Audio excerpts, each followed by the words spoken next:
أحوالكم إيه يا رجالة؟ يا مولانا. فعلا النعمة باينة عليكم.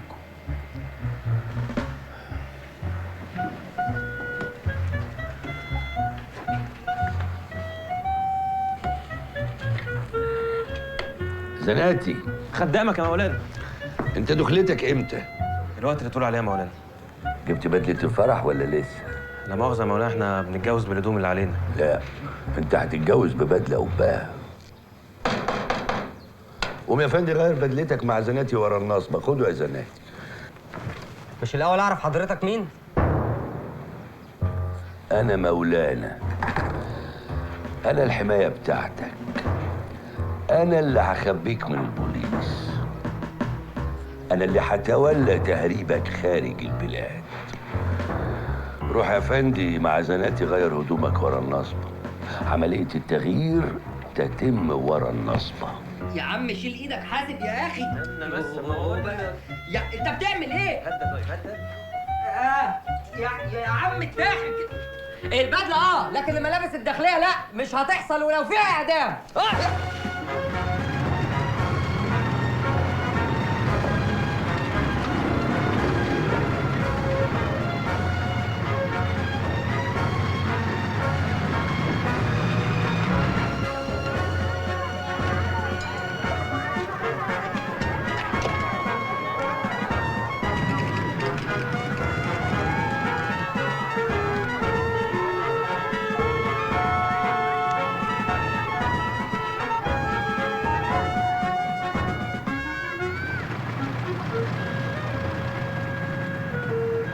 معايا ضيف. اشارتك خضرا يا معلم.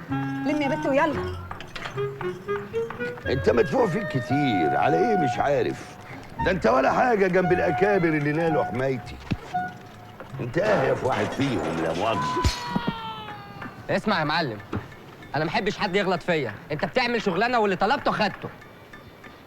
واضح ان انت ما يقدمكش غير السجن، ومش اي سجن.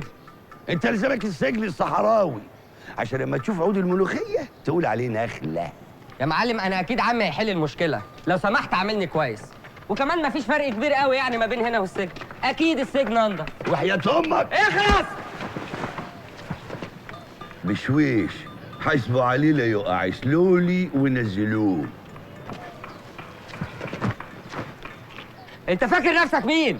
انا مدير السجن يا خرع، وقدامي بدل ما اخلي الحريم تتفرج عليك.